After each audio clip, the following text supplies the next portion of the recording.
Hello guys, good morning. This is Kiran और स्वागत है आप सभी का मेरे यूट्यूब चैनल सरकारी नौकरी अपडेट पर, जहां मिलती है आपको सारी भर्तियों से रिलेटेड अपडेट। और अगर आप मेरे चैनल में पहली बार विजिट कर रहे हैं तो चैनल को सब्सक्राइब कर लीजिए, बेल आइकन को प्रेस कर लीजिए ताकि मेरी वीडियो की सारी नोटिफिकेशन आप लोगों तक पहुँच सके।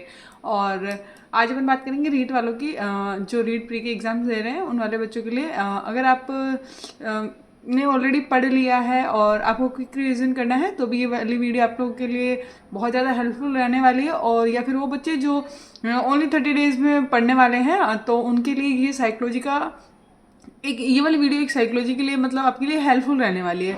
तो आई होप एक छोटी सी कोशिश है मेरी तरफ से आप लोगों के लिए। तो अगर अच्छी लगेगी तो ऐसी वीडियोज़ और बनाएंगे, और नहीं लगेगी तो कोई दिक्कत नहीं है, अपन बंद कर लेंगे। तो बस आप लोगों का टाइम वेस्ट नहीं करते हैं और मैं स्टार्ट करती हूँ आप लोगों का रिविजन स्टार्ट करवाना है। ठीक है, आ जाओ। ओके, तो अब अपन पढ़ने वाले हैं विकास के मुख्य सिद्धांत। ठीक है,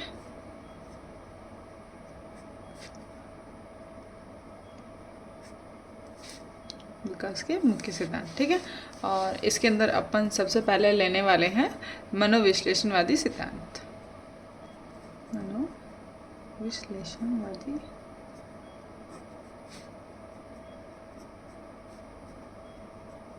ठीक है। अब मैं इसकी थोड़ी सी आपको बता दूं कि इसके अंदर क्या क्या रहने वाला है। इसके अंदर क्या है कि इसके जो जनक है वो कौन है, अपने सिगमंड फ्राइड। ये हो गया सिगमंड फ्राइड। ठीक है, तो अब इसकी मैं आपको रेफरेंस देती हूँ। ये और ये पहले कहाँ के थे वो देख लेते हैं, ऑस्ट्रिया के। ठीक है, और इन्होंने क्या हुआ कि एक बर्फ़ की चट्टान देखी। ठीक है, इन्होंने क्या देखी, बर्फ़ की चट्टान।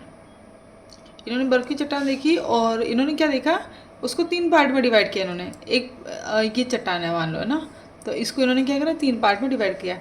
एक पार्ट तो वो जो पानी में पानी के ऊपर दिख रहा था इनको। ठीक है, और एक वो पार्ट जो पानी के नीचे था, और एक पार्ट वो जो कभी तो डूब रहा था और कभी बाहर दिख रहा था, उस वाले पार्ट को। अब इन्होंने क्या बोला कि ये जो बाहर दिख रहा है ना, ये वाला पार्ट तो 10% मान लिया, और जो अंदर डूबा हुआ है ना वो हो गया आपका 90% पार्ट। ठीक है, और इसको, और ये बीच वाली अवस्था अपने वाले, इसको तो इन्होंने क्या बोला, इसको अपन लिख लेते हैं कि पानी से बाहर वाला हिस्सा ना, पानी से बाहर यानी पानी में तैरता हुआ हिस्सा। ठीक है, और ये हो गया अपना संकुचन भाग या संकुमन, जो भी बोलो, संकोचन भाग है ना, जो कभी कभी इधर जा रहा है कभी इधर आ रहा है। ठीक है, और 90% कौन सा मान लिया, डूबता हुआ पार्ट। ठीक है, अब इसको इन्होंने इसी आधार पर इन्होंने क्या बोला कि मन की 3 अवस्थाएं बता दी इन्होंने। अब मन की 3 अवस्थाएं कौन कौन सी बता दी, जो बाहर है वो तो बोल दिया इन्होंने चेतन मन है, और जो बीच में है मतलब कि कभी 90% में कभी 10% में, तो ये कौन सा हो गया अपना अर्ध चेतन।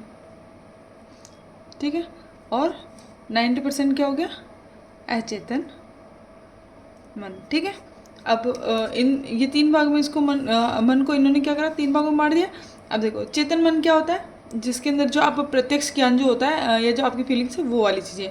और अर्धचेतन मन क्या है, जो मतलब तभी क्या अपनी अर्धचेतन जो है आपकी भूली बिसरी यादें जो हो जाती है ना, कि हाँ याद आ गई, भूल कभी कोई याद दिला तो वैसे याद आ जाएगी वो।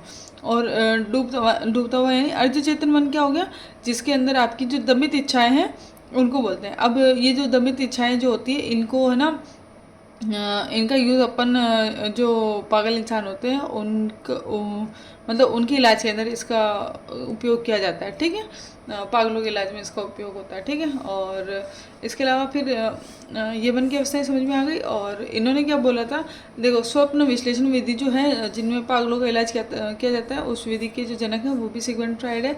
और सिगमंड फ्राइड ने क्या बोला उसके बाद, कि जो 4 से 5 साल की जो अवस्था होती है, 4 से 5 साल की अवस्था यानी 4 से 5 साल का जो बालक होता है, या फिर जो 4 से 5 साल की आयु होती है, इसको क्या कहते हैं अपन, क्रांतिक आयु। ठीक है, इसका क्वेश्चन आ जाता है कभी कभी। 4 से 5 साल वाली आयु होती है, इसको क्रांतिक आयु कहते हैं। ये किसने कहा था, सिगमंड फ्राइड ने। ठीक है, सिगमंड फ्राइड ने।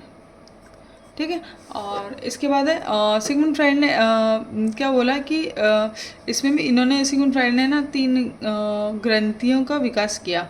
3 ग्रंथियाँ कौन कौन सी थी, ऑर्डिज्म, सॉरी ओडिपस, इलेक्ट्रा और नार्सिसिज्म।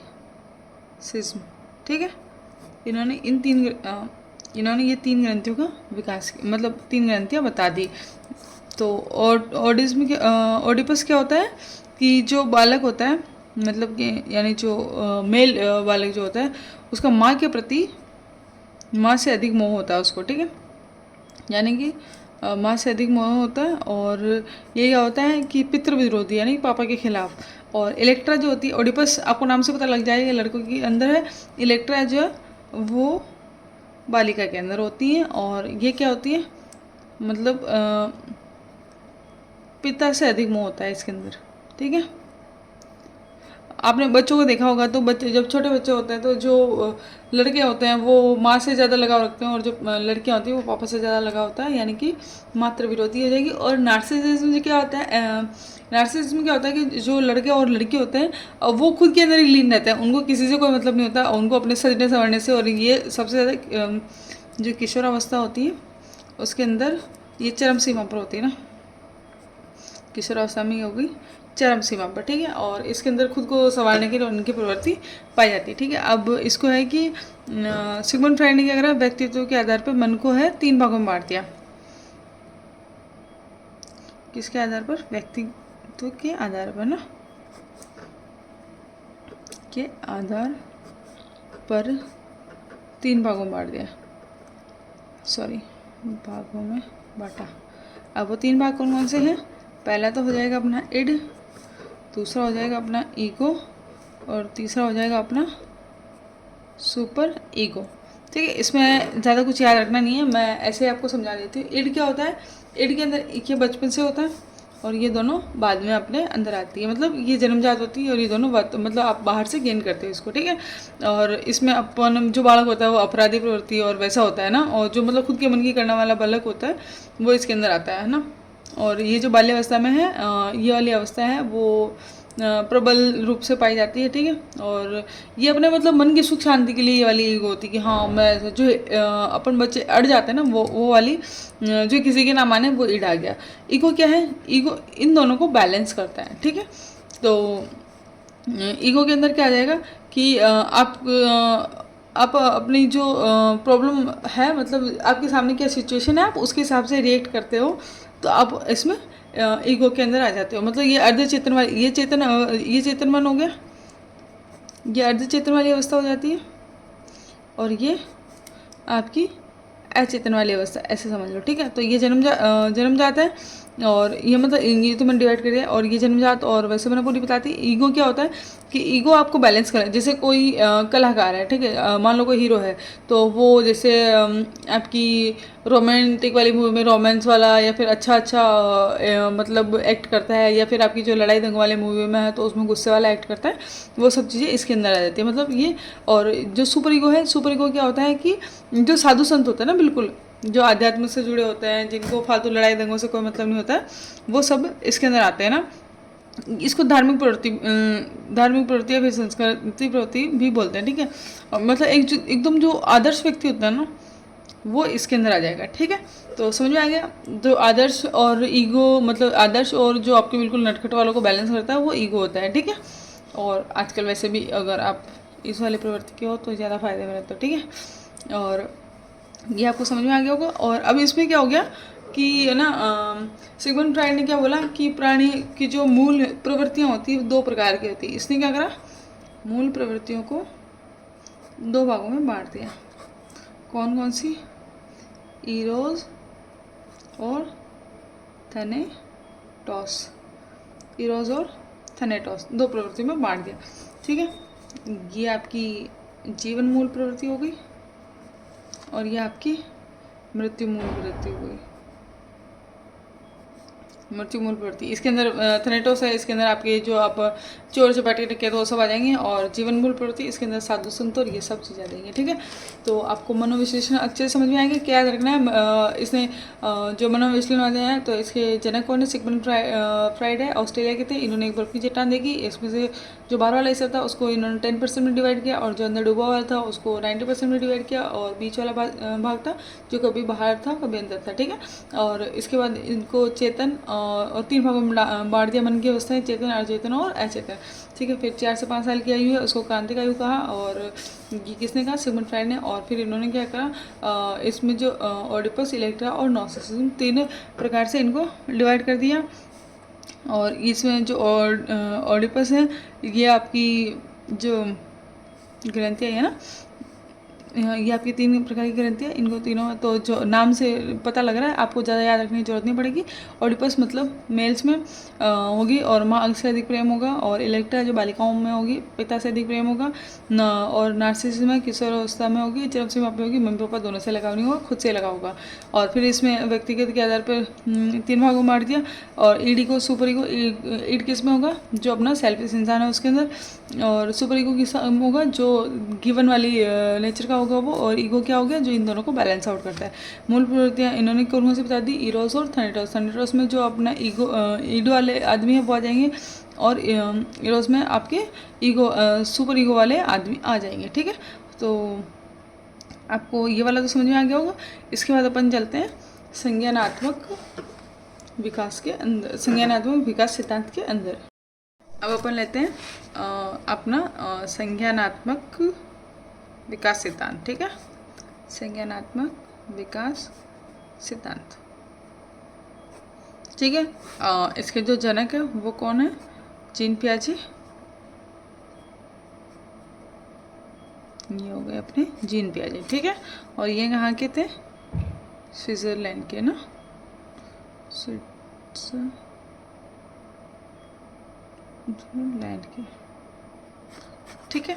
अब इन्होंने क्या किया था, देखो ये जब पता है 22 साल के थे ना तभी इन्होंने पीएचडी कर ली थी, ठीक है। और इनको मतलब बचपन से ही ना किस में रुचि थी? साइंस में, ठीक है। और इन्होंने क्या करा था कि इनको ना जंतु वैज्ञानिक भी माना जाता था, लेकिन इन्होंने फिर क्या किया, अपना जो इनका एक सन था लॉरेंट, और इनकी जो 2 बेटियां थी लॉरेंट, और इनकी 2 पुत्रियां थी ल्यूसीन और जैकलीन। ल्यूसीन और जैकलीन, इन्होंने है ना इन पर प्रयोग किया, और फिर क्या करा इन्होंने? संज्ञानात्मक विकास का सिद्धांत दिया, ठीक है। और इसमें इन्होंने फिर संज्ञान, इसमें अपन देख लेते हैं संज्ञान क्या है, ठीक है। संज्ञानात्मक विकास तो पढ़ रहे हैं, लेकिन संज्ञान होता क्या है वो अपन देख लेते हैं।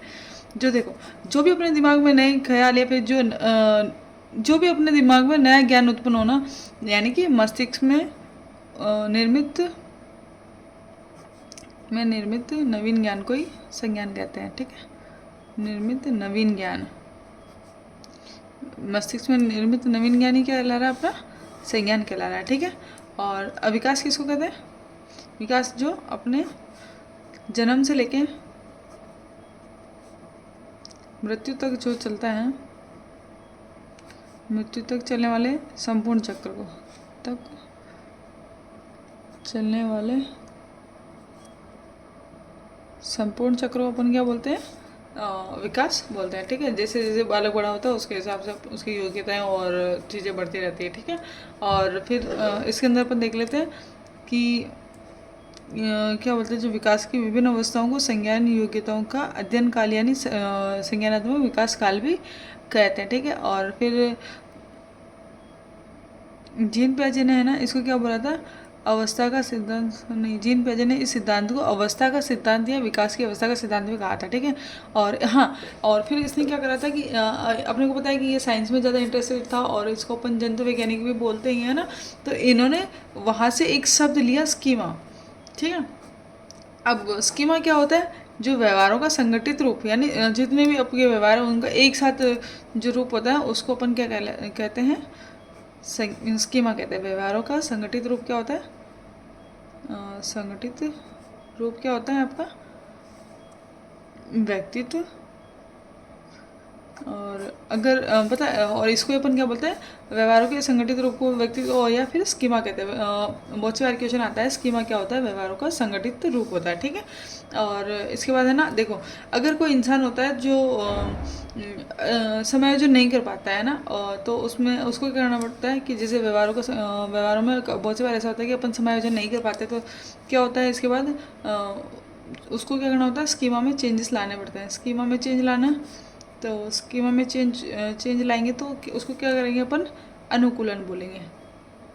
यानी कि स्कीमा व्यवहारों में संगठित रूप, एक साथ सारी चीज़ें, और अगर आपको नहीं किया अपने को चेंज करना है तो स्कीमा में चेंज करेंगे तो क्या हो जाएगा, अनुकूलन। अब अनुकूलन जो है वो कितने प्रकार का हो जाएगा, 2 प्रकार का, ठीक है। पहला तो कौन सा हो जाएगा आपका, आत्मसातकरण, और दूसरा क्या हो जाएगा अपना समंजन या फिर व्यवस्थापन, जिसको अपन बोलते हैं व्यवस्थापन। सॉरी, जल्दी जल्दी में थोड़ा सा ऊपर नीचे हो जाता है, ठीक है। आत्मसातकरण में क्या होता है, जो आपके पुराने व्यवहार हैं उसके अंदर ही आपके नए व्यवहार जुड़ जाते हैं ना, ठीक है। पुराने व्यवहार और नए व्यवहारों का जो संगठित रूप होता है उसको क्या बोलते हैं, आत्मसातकरण। और सामंजस्य या फिर व्यवस्थापन किसको बोलते हैं, इसके अंदर आपके जो पुराने व्यवहार है वो बिल्कुल अलग, और पुराने व्यवहार जो होते हैं उनके स्थान पे क्या आ जाते हैं, आपके नए व्यवहार आ जाते हैं, ठीक है। तो क्या सीखा अपन ने कि संज्ञानात्मक विकास था, इसका जो जनक था जीन पियाजे था, स्विट्जरलैंड के थे, और इन्होंने 22 साल की उम्र में पीएचडी कर ली थी। साइंस में बहुत ज़्यादा इंटरेस्टेड थे, और इन्होंने अपने पुत्र लॉरेंट और इनकी जो डॉटर्स थी ल्यूसिन और जैकलिन पे इन्होंने एक्सपेरिमेंट किया और संज्ञानात्मक विकास सिद्धांत दिया, ठीक है। और इन्होंने संज्ञान क्या होता है, मस्तिष्क में निर्मित नवीन ज्ञान, ठीक है। और विकास क्या होता है, जन्म से लेकर मृत्यु तक चलने वाली संपूर्ण जो आपकी चक्र होता है उसको विकास कहते हैं। स्कीमा क्या है, व्यवहारों का संगठित रूप हो गया। और स्कीमा अगर आप व्यवहारों को नहीं आपको चेंज करना है कि नहीं, आपसे नहीं हो रहा है तो स्कीमा में चेंज करना पड़ेगा। स्कीमा में चेंज को अपन क्या बोलते हैं, अनुकूलन। और अनुकूलन कितने प्रकार के, 2 प्रकार के, आत्मसातकरण और सामंजस्य। आत्मसातकरण के अंदर क्या होता है कि आपके पुराने व्यवहारों के अंदर नए व्यवहार आ जाते हैं, और सामंजस्य में क्या होता है, पुराने व्यवहार और नए व्यवहारों में आपको जो पुराने व्यवहार होते हैं उसकी जगह आपके नए व्यवहार आ जाते हैं, ठीक है। और यदि आपके है ना अगर आप ये जो आपका आत्मसातकरण ये शायद वो छोटा आता होगा, पता नहीं, मैंने लिख दिया वैसे ना। आत्मसातकरण और जो आपका समंजन है, इनके मध्य जो अगर आपको संतुलन स्थापित करना है तो उसको अपन क्या बोलते हैं, साम्य धारण, ठीक है। इन दोनों के बीच में बैलेंस को अपन क्या बोल देंगे, साम्य धारण अपन बोल देंगे, ठीक है। और इसकी जो कंप्लीट व्याख्या है वो जीन पियाजे ने अपनी बुक थी एक, मॉरल जजमेंट ऑफ चाइल्ड, उसके अंदर करी थी, ठीक है। और इसके बाद में है ना, इस सिद्धांत के आधार पर जीन पियाजे ने क्या करा था, विकास के स्तर बताए। कितने स्तर बताए, तो विकास के स्तर कितने बताए इन्होंने, 4 स्तर बताए। कौन कौन से, एक तो हो जाएगा आपका संवेदी पेशीय अवस्था, संवेदी पेशीय अवस्था, ठीक है। और दूसरा हो जाएगा आपका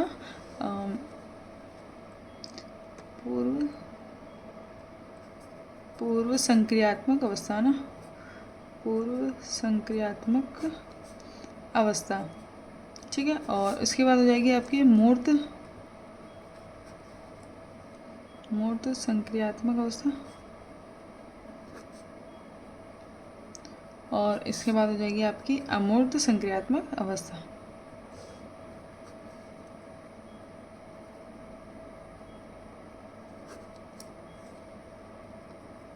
ठीक है।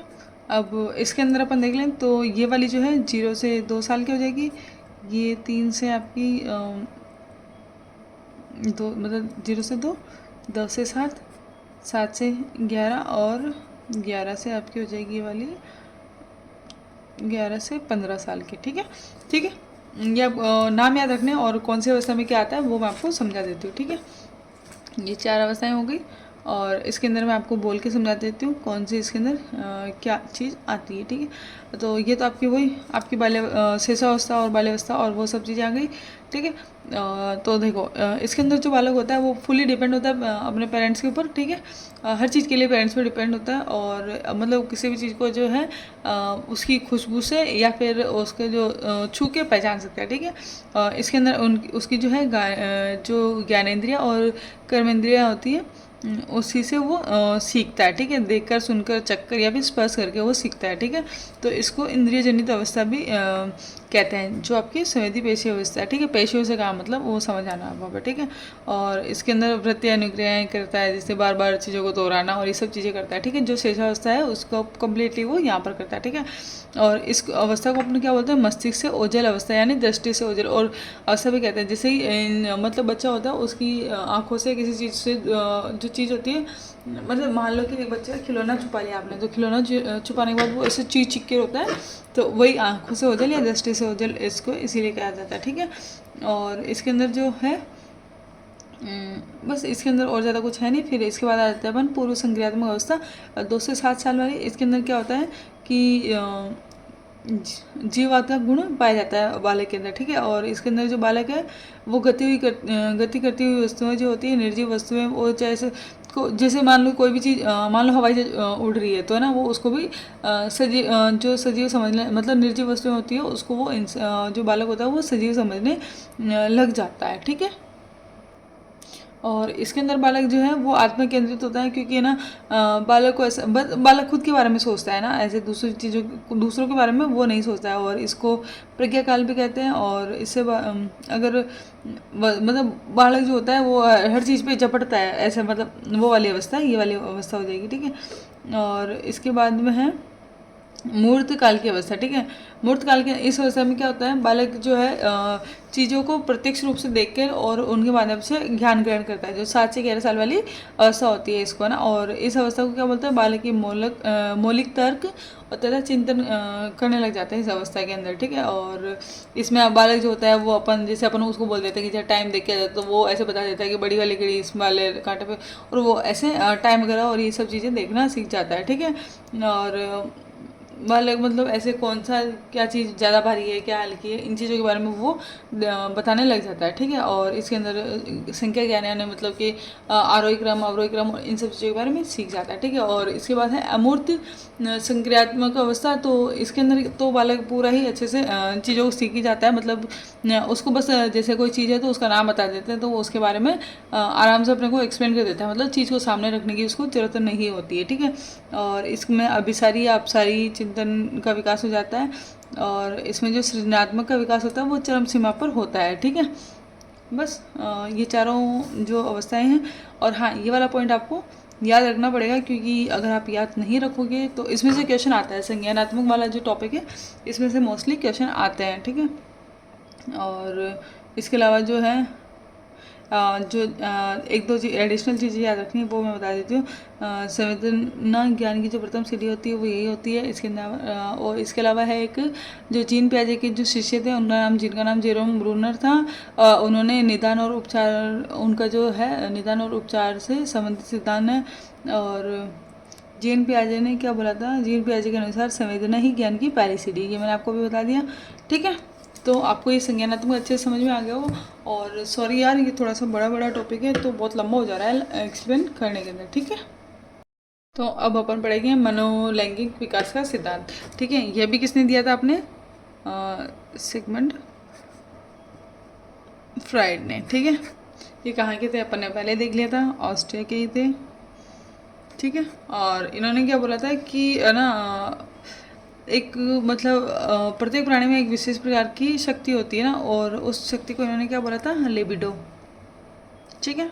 और इसके आधार पर इन्होंने क्या बोला था, मनोलैंगिक विकास की 5 अवस्थाएं बताई इन्होंने। क्या 5 अवस्थाएं कौन कौन सी हैं, पहली है मुखीय यानी मुँह वाली, दूसरी होगी कुदीय, तीसरी हो गई आपकी लैंगिक, चौथी हो गई आपकी अदृश्यता, और 5वीं हो गई आपकी जनन केंद्रीय अवस्था, इन सब की आगे अवस्था अवस्था लिखना है, मैंने लिखा नहीं है, ठीक है। मुख्य अवस्था कौन सी होती है? 0 से 1 ईयर की। गुद्दी अवस्था कौन सी होती है? 1 से 3 ईयर। और लैंगिक कौन सी होती है? 3 से 6 ईयर। और फिर इसके अंदर अदृश्यता कौन सी होती है? 6 से 12। और जनन यानी 12 के बाद वाली, ठीक है, 12 के बाद वाली पूरा। अब मुख्य में बता देती हूँ, मुख्य क्या होता है? इस अवस्था में जो काम शक्ति है वो मुंह मतलब बालक का मुंह काम करता है 0 से 1 साल में, मतलब फीड करने में, और इसी में बच्चा ज़्यादा बिजी रहता है। तो मतलब बालक का ज़्यादा काम ये होता है, यानी कि अंगूठा चूसने और ऐसी चीज़ों की तरफ प्रयास करता है, ठीक है। मुख्य अवस्था इसको नाम से पता चला, मुख्य अवस्था ये, ठीक है। अब है आपकी गुदी अवस्था। गुदी अवस्था के अंदर क्या होता है कि इसमें इस अवस्था में काम शक्ति जो है गुदा भाग में स्थित होती है, अर्थात बालक अत्यधिक जिद, शरारत, नटखट और ये सब चीज़ें करता है, ठीक है। और उसके बाद है लैंगिक अवस्था, ये वैसे इंपॉर्टेंट है ना। तो इसके अंदर क्या होता है कि सर्वाधिक महत्वपूर्ण अवस्था, और क्योंकि इसी अवस्था के अंदर आपके ओडिपस, इलेक्ट्रा और नार्सिसिज्म जैसी जो ग्रंथियाँ होती हैं उनका विकास होता है। और इसके अंदर जो जनन इंद्रिय है वो अस्थायी रूप से पाई जाती है, ठीक है। और उसके बाद है आपकी अदृश्यता वाली इस अवस्था। इसके अंदर क्या होता है? इस अवस्था में काम शक्ति जो है शरीर में समस्त भागों में अदृश्य हो जाती है। इस अवस्था में आपकी जो यौन ऊर्जा का आप प्रस्तुप्ति काल भी कहते हैं। प्रस्तुप्ति काल वाला आपको याद रखना है कि इसको यौन अवस्था का प्रस्तुप्ति काल किसको बोलते हैं? अदृश्यता को, ठीक है। और फिर इसके बाद है जनन इंद्रिय अवस्था। तो इस अवस्था में आपकी जो काम शक्ति है वो लैंगिक ग्रंथियों अर्थात जनन इंद्रियों पर स्थायी रूप से पाई जाती है, और जिसका उपयोग प्राणी फिर संतान की उत्पत्ति और इन सब चीज़ों में करता है। तो बस ये वाला इतना आगे है, मनोविश्लेषण सिद्धांत। और इसके बाद अपन देखते हैं नैतिक विकास का सिद्धांत, ठीक है, नैतिक विकास का सिद्धांत। और इसके अंदर आपका हो जाएगा नैतिक विकास का सिद्धांत है, इसका अध्ययन किसने है? वैसे 2 जनों ने किया था, जीन पियाजे ने और लॉरेंस कोहलबर्ग ने और इन्होंने किया था। पर जनक कौन है इसका? कोहलबर्ग, ठीक है, ओनली कोहलबर्ग इसका जनक रहने वाला है, ठीक है। और कोहलबर्ग ने क्या बोला कि नैतिक विकास का अध्ययन करते हुए उसने नैतिक विकास का अध्ययन है तो उसने क्या बोला? तर्क और चिंतन का अध्ययन करना अनिवार्य है, ठीक है। और इसके आधार पर इसने इसको 3 भागों में बांट दिया ना, प्री कन्वेंशनल, ठीक है, जिसको अपन बोलते हैं पूर्व परंपरागत, और फिर है आपका प्री कन्वेंशनल, और फिर लास्ट हो जाएगा आपका पोस्ट कन्वेंशनल।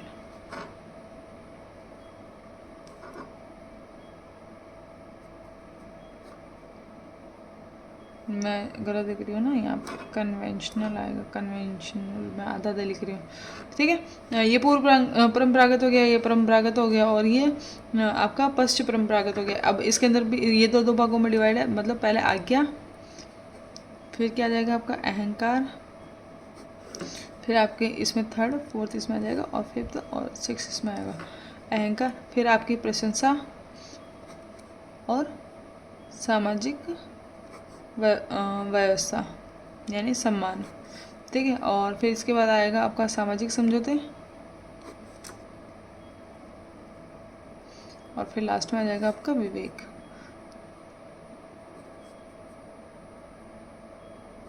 ठीक है। और तो ये जो है शैशवावस्था में होती है, ये दोनों बाल्यावस्था में, और ये आपका जो है किशोरावस्था के अंदर होती है, ठीक है। और ये जो है पहले पूर्व गठित चीज़ें होती है, ये जो आपकी है मतलब नैतिक चिंतन के आधार पर जो बालक है वो समाज का होता है। और पोस्ट कन्वेंशनल जो है इसके अंदर आपको जो नैतिक चिंतन का आधार है वो प्राणी का विवेक के और मतलब सूझबूझ वाली चीज़ें आ जाती है, ठीक है। और इसके अंदर जो सबसे बेस्ट है वो आपकी पोस्ट कन्वेंशनल, यानी कि ये वाली जो है पोस्ट कन्वेंशनल किशोर अवस्था वाली ये चीज़ें। आगे बच्चा जो बच्चा होता है शुरू में तो आपकी कहने वाली चीज़ें मानता है, उसके बाद उसमें अहंकार आ जाता है, और जब बालक थोड़ा सा बड़ा होता है तो उसको ऐसा होता है कि सब मेरी तारीफ करे वैसा, और समाज में, और फिर उसके बाद सामाजिक व्यवस्थापन, यानी कि जो वैसा सामाजिक व्यवस्था, हाँ मैंने गलत लिख दिया, सामाजिक व्यवस्था था। तो इसमें कि बच्चा अपने जो समाज के अंदर अपनी एक जगह बनाने की कोशिश करता है। और सामाजिक समझौते हैं, इसका मतलब ये है कि जैसे किसी बालक को पुलिस वाले ने पकड़ लिया है तो वो है ना, मतलब अपने दिखाता है कि मेरा वो नोन है वो नोन है, और ऐसे अपने सामाजिक समझौते से अपनी चीज़ें सॉल्व करने की कोशिश करता है। और लास्ट में तो सूझबूझ चीज़ आ ही गई है। ठीक है, तो आपको ये चीज़ें समझ में आ गई होगी। सो आई होप आप लोगों को ये वाली वीडियो समझ में आई होगी। अगर अच्छी लगी है थोड़ी बहुत भी, और आप चाहते हो कि ऐसा अपन कंटिन्यूस करें, तो आप मुझे कमेंट बॉक्स में बता देना। और नहीं, आपको नहीं अच्छी लगती है तो कोई दिक्कत नहीं, अपन इसको स्टॉप कर देंगे। और कुछ नहीं, आप अपने हिसाब से पढ़ लेना, बस इतना सही है। और ठीक है, अच्छी लगी तो लाइक कीजिए, शेयर कीजिए और सब्सक्राइब कीजिए। और मैं इसको पूरा करवाती लेकिन बहुत लंबा हो जाता है, इसीलिए मैंने आपको इसको पूरा नहीं करवाया। ठीक है, बाय।